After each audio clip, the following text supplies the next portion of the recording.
श्रीराम समर्थ. अनुसंधानात राहिल्यावर अभिमान गळून जातो. अभिमान सोडून जो गृहस्थाश्रम पाळील तोच खरा परमार्थी. अभिमान सोडल्याने गृहस्थाश्रम चांगला होतो. मी म्हणेन तसे होईल असे कधीही म्हणू नये. अभिमानाच्या पायावर उभारलेली इमारत डळमळीत होणारच. अभिमान हा देहाचा आणि तत्संबंधी विषयाचा असतो. अभिमानाचे मूळच काढून टाकावे, म्हणजे मी देहाचा आहे म्हणतो हेच काढून टाकावे. पण अखंड सहवासाने आपले त्यावर प्रेम जडते. एकदा देहावर प्रेम जडले की मग अभिमान आला. त्याच्या पाठोपाठ क्रोध, लोभ येणारच. अभिमान म्हणजे मी करता ही भावना असणे. ही भावना टाकून काम केले तर व्यवहार कुठे नडतो? आपल्या देहाचा आणि मनाचा फार निकटचा संबंध आहे. पण देह केव्हा तरी जाणार असल्याने त्याला इतके महत्व नाही. नुसता जाडजूड देह कामाचा नाही.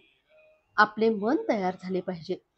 मी भगवंताचा आहे हे एकदा मनाने जाणून घेतले म्हणजे मग अभिमान रहित होता येते. नेहमी भगवत भजनात राहण्याचा प्रयत्न करा, म्हणजे अभिमान शिवणार नाही. डोळ्यात पाणी आणून भगवंताला आळवावे, त्याला शरण जावे. भगवंत कृपा केल्याशिवाय राहणार नाही. आपण आपल्या मर्यादा ओळखून वागावे.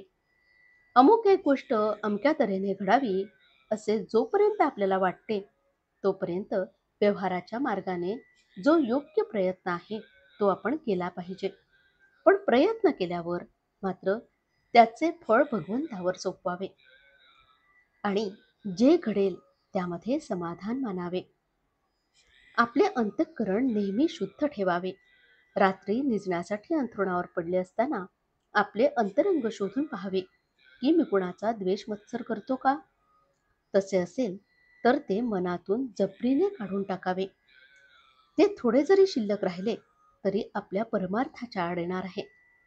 आपल्या मनाने आपल्याला निश्चयाने असे सांगितले पाहिजे की मी कुणाचाही द्वेष करीत नाही. आपले अंतःकरण इतके शुद्ध आणि सरळ असावे. आपण कुणाचा द्वेष मत्सर करू नयेच नाही. परंतु दुसरा कोणी आपला द्वेष करीत असेल ही कल्पना सुद्धा आपल्याला येता कामा नये.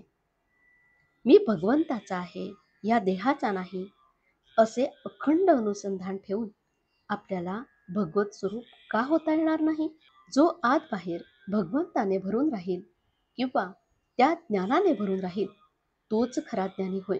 आणि जाणीव ज्याप्रमाणे देहाला व्यापून असते त्याप्रमाणे भगवंताचे स्मरण ज्याचे मन व्यापून टाकील तोच खरा साधक, तोच खरा अनुसंधानी आणि तोच खरा मुक्त समजावा.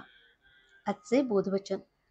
विस्तवाजवळ तूप ठेवले की ते वितळते, तसे नामाची शिगडी ठेवली की अभिमान वितळलाच पाहिजे.